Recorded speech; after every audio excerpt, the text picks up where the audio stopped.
vamos a conversar con el doctor Ramón Alvarado, que es el titular de la Secretaría de Salud del partido La Fuerza del Pueblo. Doctor, buenos días, bienvenido al programa. Buenos días y gracias. Me siento muy bien de estar aquí en este grupo de amigos y sobre todo poder tener contacto con el pueblo a través de ustedes. Doctor, lamentando nosotros, como buena parte del país, la partida del doctor Franklin Almeida. Me imagino que ustedes compartieron mucho en el partido. Sí, claro. El doctor Franklin Almeida era un excelente profesor y tuvimos la oportunidad de recibir clase de él cuando fue director del colegio universitario y después compartimos en el PLD, que Franklin fue cofundador del PLD y después ahora fue también cofundador de la Fuerza del Pueblo. O sea, Franklin es una persona, aunque lo estamos diciendo en presente, pero sentimos que es así, que aportó mucho en todas las áreas y era un gran preocupado por la democracia dominicana. Mire, doctor, a usted que le toca manejar el área de salud de su partido, bueno, la gente sabe que usted es un hombre ya de experiencia de Estado, que tuvo durante un tiempo, que en los primeros tiempos, creo que a usted le tocó inaugurar el Servicio Nacional de Salud. ¿Fue así? Así es.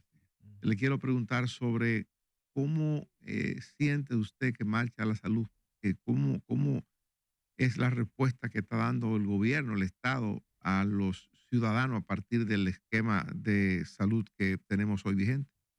Bueno, el sistema de salud nuestro en la República Dominicana y el pueblo lo está sintiendo, lo está viendo, pero tal vez en un análisis un poquito amplio y global podríamos decir que es un sistema de salud desarticulado, donde el primer nivel, segundo nivel, tercer nivel no tienen relación. Es un sistema de salud que no tiene fortaleza en la rectoría, en la conducción. O sea, usted ve, por ejemplo, que esta agua, nosotros tenemos la seguridad de que la salud pública no diga que no la podemos tomar. Y así, por ejemplo, todas las bebidas adulteradas que han aparecido, ha sido el producto de muchas muertes por la falta de regulación del Ministerio de Salud Pública. El Ministerio de Salud Pública, que debía ser el rector de la salud dominicana y el líder de la salud, realmente no lo es. Es un sistema de salud que no tiene incidencia en la formación de recursos humanos de salud. Por ejemplo, usted ve que en Dajabón, en Pedernales, por ejemplo, hace falta un cardiólogo o un endocrinólogo. No hay, porque el encargado de formar ese recurso y asegurar que esté ahí es el Estado a través del Ministerio de Salud Pública. Eso no sucede. En sí, es un ministerio que tiene muchas debilidades, pero además de eso, hoy las cosas que se habían avanzado se deterioraron. Por ejemplo, un sistema 911 que la población lo veía muy bien, está totalmente convertido en un almacén de ambulancia, donde los tiempos a veces si llegan 1 o 2 horas después. El programa de medicamentos de alto costo, usted recordará, y nosotros cada vez que hablamos de eso tenemos que mencionar a la doctora Giselle Vázquez, que era una doctora que pasó por ahí, pero la gente no sabía que ese programa existía, solo lo sabían la gente que tenían contacto, porque no tenía escándalo ese programa. Hoy día la prensa sabe porque lo menos que han hecho con ese programa es que le han cambiado la sustancia. O sea, la sustancia al paciente que debe recibir sin la autorización del médico, sin la autorización del paciente y sin evidencia científica, le han cambiado los medicamentos y eso ha traído que pacientes de eso fallezcan. Y qué hablar de la situación de los hospitales. El hospital Mocoso Puello está a cada rato los médicos demandando situaciones que no tienen climatización ni siquiera en las áreas donde se guardan los muertos, y eso hace que haya un hedor terrible. Pero doctor, esa enfermedad del sistema de salud, como lo estoy diciendo, esa enfermedad del sistema de salud, okay. desde siempre eso. Viene de mucho tiempo, pero se ha agravado más ahora. Obviamente, usted tiene un paciente que está enfermo y usted lo deja y se le hace crónico. Ahora se ha hecho crónico, ahora está peor todavía la situación.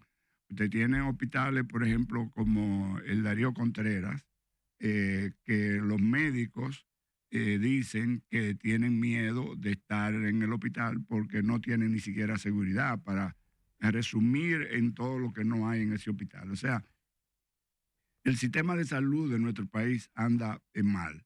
Amén de que hay otras situaciones que son los perfiles de la población dominicana que ya no tendría la culpa directamente ni el sistema de salud ni el gobierno. Por ejemplo, el 36% de la población dominicana es hipertensa en los mayores de 19 años y el 5.5% de los menores de 19 años es hipertenso. El 13.5% de los dominicanos son diabéticos y el 9.5% es prediabético. Tenemos 4.000 personas en diálisis y todo eso nos hace a nosotros pensar en que tenemos que implementar una estrategia que sea adecuada para resolver todos esos problemas. Antes de que usted avance en la entrevista, doctor, usted decía algo ahí que es importante que no quede en el aire. Usted dice que, primero, que el departamento de altos costos no se mencionaba porque funcionaba tan bien que nadie se quejaba. Y decía que hay gente que está falleciendo porque le cambian los medicamentos sin autorización del médico ni de él. ¿Cuáles elementos le permiten a usted asegurar eso? Porque es una denuncia grave. Usted me está diciendo a mí que el médico te indica a un paciente que, de acuerdo a su capacidad, entiende que puede conducir a tu cura, pero el Estado te cambia los medicamentos. Entonces, ¿cuáles son los elementos que le permiten a usted asegurar eso? Y si tienen datos reales que lo permitan establecer que gente ha fallecido por eso. Mire, las sociedades especializadas que están involucradas en los pacientes crónicos, pacientes de enfermedades catastróficas que tienen que recibir medicamentos de altos costos, salieron con un comunicado diciendo lo que yo estoy diciendo. O sea, ahí está la sociedad de hematología, la sociedad de inmunología, pero además esos pacientes están organizados y agrupados y ellos mismos también han salido dando esa información y haciendo esa denuncia. Y nosotros tenemos, por ejemplo, el caso de Juliana O'Neill, que es una diputada nuestra, de nuestro partido y que además es sobreviviente de cáncer, que ha estado muy ligada al programa y que también nos ha confirmado toda esa denuncia. O sea, ¿le dieron un medicamento diferente a ella? No, a ella no, porque ella ya está bien. Sí. Ella lo que ha hecho que Ella es obviamente sobreviviente. ella ha seguido ayudando a los pacientes. Yeah. O sea, y mire qué es lo que yo estoy diciendo. Lo repito. Lo digo porque O sea, eso es grave, ¿eh? sí, Eso pero, es grave. Pero eso es, oiga, ¿qué es lo que han hecho? O sea, usted tiene que recibir este medicamento. O sea, no es que le han cambiado el medicamento, es la sustancia del medicamento. O sea, le han dado otro medicamento que no tiene la misma sustancia, pero sin evidencia científica y sin autorización del médico y sin autorización del paciente. Eso ha pasado, la sociedad especializada, usted puede invitar a alguno de ellos y le va a confirmar eso. ¿Pero eso es un Eso tema está de laboratorio, doctor, entonces? No, bueno, puede ser, pero que en el caso de un paciente que tiene una enfermedad catastrófica, digamos un cáncer, que tiene que recibir un medicamento específico, usted, que es el Estado que le está facilitando, porque ¿dónde viene el origen de eso? El problema es que esos pacientes que empiezan siendo de clase media terminan pobres. Pero eso afecta la efectividad del tratamiento. Claro, por supuesto que ¿Y por qué sí. lo cambian? Porque son más baratos. Porque son más baratos y a veces, y estamos hablando de eso, pero la tardanza, eso es, no solo es que le han cambiado la sustancia del medicamento, sino que a veces hay pacientes de esos que han durado 4 y 5 meses que tienen que recibir esa sustancia o ese medicamento mensual o con una periodicidad específica y se lo dan cuando llega y cuando aparece. Muchos otros, por ejemplo, yo conozco el caso de muchos niños que recibían, para las convulsiones, recibían sus medicamentos religiosamente y dejaron de dárselo. O sea que ese medicamento de altos costos que fue creado para favorecer a las personas que tienen estas enfermedades que hacen que la persona termine pobre, como ya dije, aunque sea de clase media, pues puedan paliar su situación económica y mejorar su situación de salud. Don Ramón, de manera general, usted mencionó el 911, haciendo referencia a que ha habido un atraso. Pero de manera general, en estos casi 4 años, lo que a mí me pasa específicamente con la oposición, en este caso la Fuerza del Pueblo, es que yo como ciudadana, a mí me gustaría ver como un comparativo, es decir, lo que ustedes desarrollaron, transformaron e hicieron bien versus lo que ustedes entienden que este gobierno ha atrasado o sencillamente o sea, no ha logrado hacerlo con una continuidad y de manera sostenida en mejoría. O sea, a mí me gustaría saber en cada área donde ha habido un retroceso y la oposición no ha podido articular eso. Entonces, por otro lado, yo tengo de referencia el trabajo que se hace en ACE de Media en términos de encuestas. Y yo no veo que la salud pública sea un problema. Ahora mismo el problema es la inflación, que es mundial, y la inseguridad ciudadana, donde el presidente ha tenido una incidencia de manera semanal. Entonces, yo no termino de ver el argumento sólido, sustancioso de una oposición diciendo, nosotros hicimos esto. O sea, ya sabemos que el presidente Leonel Fernández hizo los metros. Está bien, ok, pero ¿qué más? O sea, es que yo no termino de ver. ¿Qué más hizo Leonel, además de los metros? No, usted entiende mi pregunta. ¿Hacia dónde, o sea, dónde está sostenido esto? Yo lo entiendo perfectamente. Ujú. Pero me gustaría que el pueblo le responda eso, pese que yo lo voy a responder. Sí. Pero lo del 911, yo quisiera que el pueblo le responda a usted si el 911, cuando se creó, que todo el mundo, oposición y todo el mundo lo felicitaba, que era excelente, que era muy bien, y como está ahora, eso, el pueblo está ahí. Y yo le puedo Ok, decir, ese es un caso. bueno, yo le puedo decir, yo fui director del Hospital Juan Bosch en La Vega. Tal vez no sea bueno porque yo fui el director y estoy aquí. Pero, por ejemplo, Dani, que conoce parte de eso, ese hospital, nosotros recibíamos pacientes del Ceibo, de Asua, del país entero. Y los pacientes los sacaban a nivel privado para ingresarlo allá. Y nosotros llegamos a comprar equipos por más de 20 millones de pesos con dinero que el hospital generaba por la venta de servicios a la administradora de riesgo de salud. Vaya hoy, pregúntele a un vegano cómo está el Hospital Juan Bosch. Doctor, Nada más para ponerle ese solo antes que ejemplo. usted avance. Usted ha ido, don Ramón, Yo al... he ido al Doctor, hospital. Pero además la gente, disculpen, lo va ahora mismo. La gente dice, Ujú. yo no me gusta porque no es algo personal. La gente dice, no se parece cuando Alvarado estaba ahí. Yo no quiero decir eso, tú ves, porque no me ve Claro, bien. sí, yo lo entiendo. Pero yo le estoy respondiendo a usted. O sea, los hospitales, ¿cómo estaban? Los hospitales en este país siempre han tenido problemas. Pero en este gobierno, cuando el hospital ha llegado al piso, el Hospital Salvador Gautier, mire, el Hospital Salvador Gautier, tiene pacientes en la emergencia que duran hasta 45 días esperando una cama y se mueren ahí. Entonces eso no es si antes lo hacía bien, lo hacía mal, es que es ahora que los pacientes están muriendo. Por eso. Entonces eso es lo que tenemos que ver. Mire, doctor, a propósito del hospital traumatológico Juan Bosch, yo tengo una experiencia traumática ahí. Pues, primero, un tío del área materno sufrió un accidente de fémur, ahí lo operaron y me llamó la atención, lo denuncié aquí en este programa, de que no había en la sala un espacio donde el acompañante del paciente pudiera sentarse.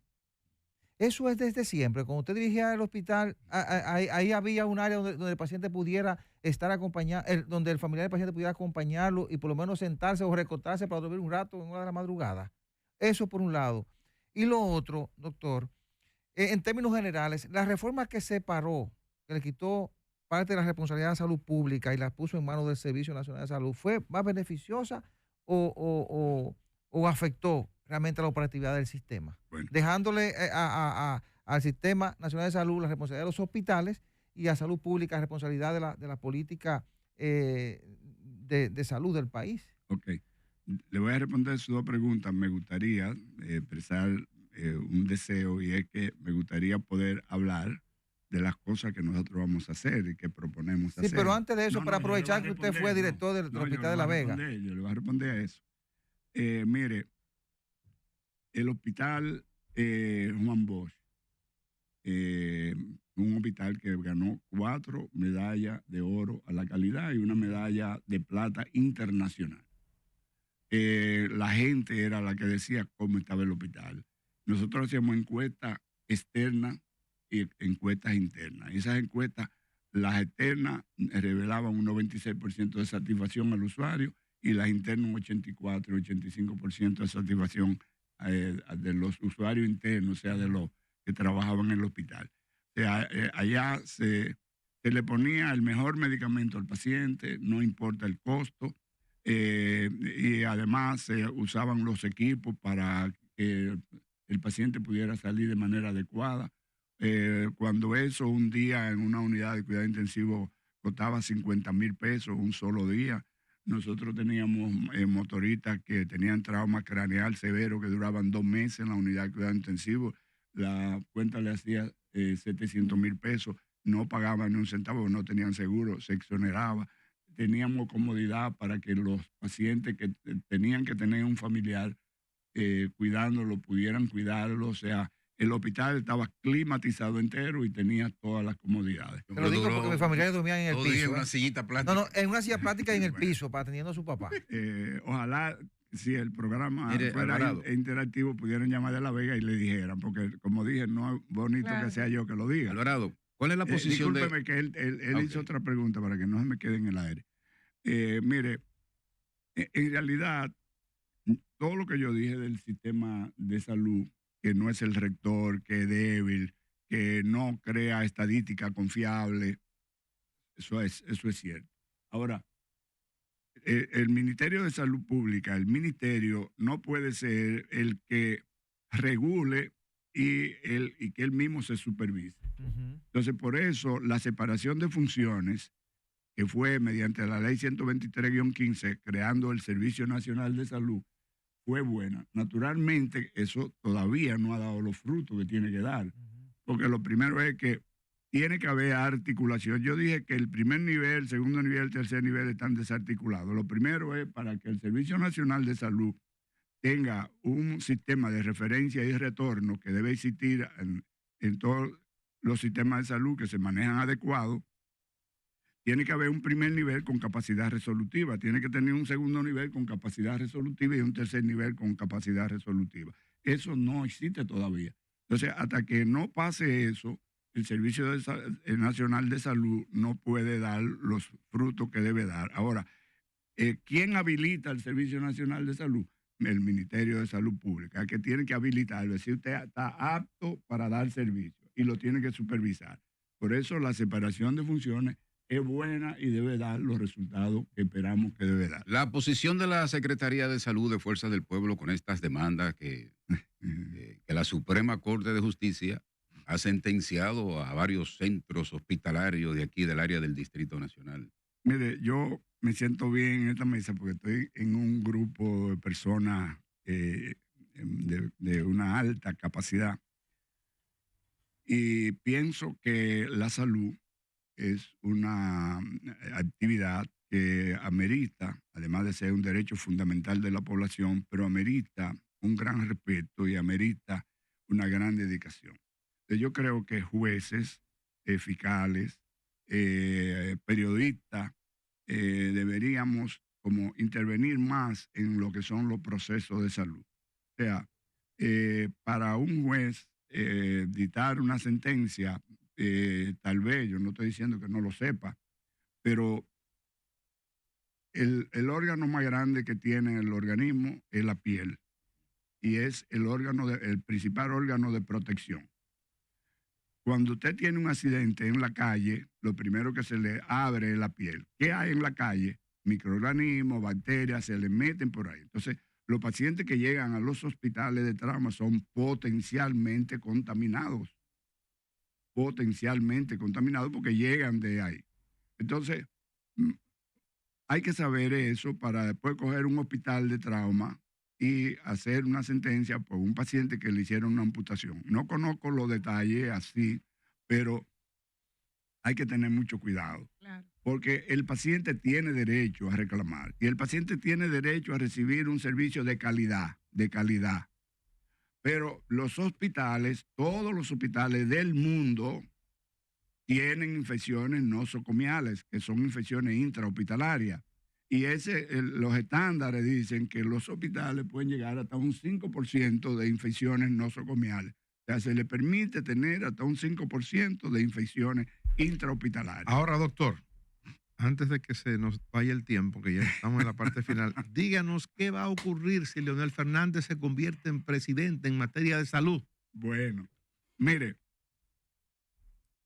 tenemos una deuda, todos los dominicanos, con la población, que es la atención primaria en salud.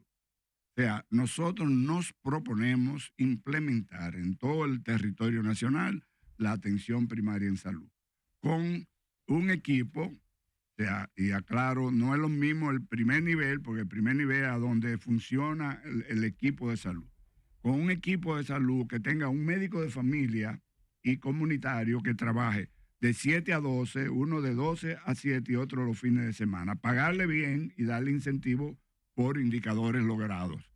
¿Por qué?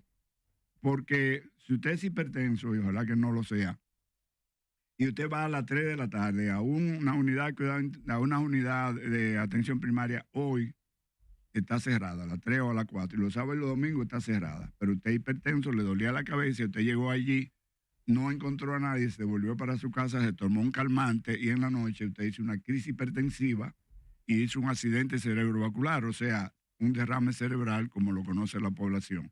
Entonces, usted era el proveedor de esa familia, usted quedó en una silla de ruedas, ahora usted va a ser un problema para la sociedad y para la familia. ¿Cómo se resuelve eso? Que si a las 3 o a las 4 de la tarde el médico de familia, que es un especialista, hubiese estado ahí, lo ve, lo medica, le resuelve el problema y evitamos eso. Entonces, para articular la atención primaria en salud, tenemos que tener médicos de familia en todas las unidades de atención primaria que trabajen permanentemente. Y un equipo también que esté adecuado y ahí permanentemente. O sea, apostamos a la atención en salud preventiva. Nosotros no podemos seguir enfocándonos en curar a los pacientes en los hospitales, porque los hospitales son muy costosos y la gente cree que en los hospitales es donde debe resolverse todo. Si nosotros implementamos la atención primaria en salud, el 85% de todos los casos de salud que se presentan en la población lo vamos a resolver en el primer nivel de atención. El 10% en los hospitales de segundo nivel, que habrá que adecuarlo para que puedan recibir la referencia del primer nivel, y el otro 5% en los hospitales de tercer nivel, que también habrá que adecuar. No sé si me da tiempo, pero por lo menos en ese programa de atención primaria en salud, nosotros, como el 12% de la población dominicana tiene más de 60 años, vamos a implementar el incentivo al envejecimiento activo. O sea, si usted es una persona de más de 60 años que está activo, trabaja, da clases, vamos a crear los premios al envejecimiento activo, tanto para la empresa como para la persona. Bueno, nos salvamos nosotros. Vamos a cambiar el término de asilo de ancianos, ese término despectivo, por un término de amor que es hogares de abuelos. Y allí entonces vamos a tener instructores de deporte, instructores de cultura, para que esos adultos mayores que están ahí, que les guste cantar, bailar, que les guste jugar ajedrez, puedan hacerlo y se sientan bien, para darle dignidad a esa persona que le dieron a la población tanto servicio. Doctor, muy agradecido por su tiempo. Nos vamos.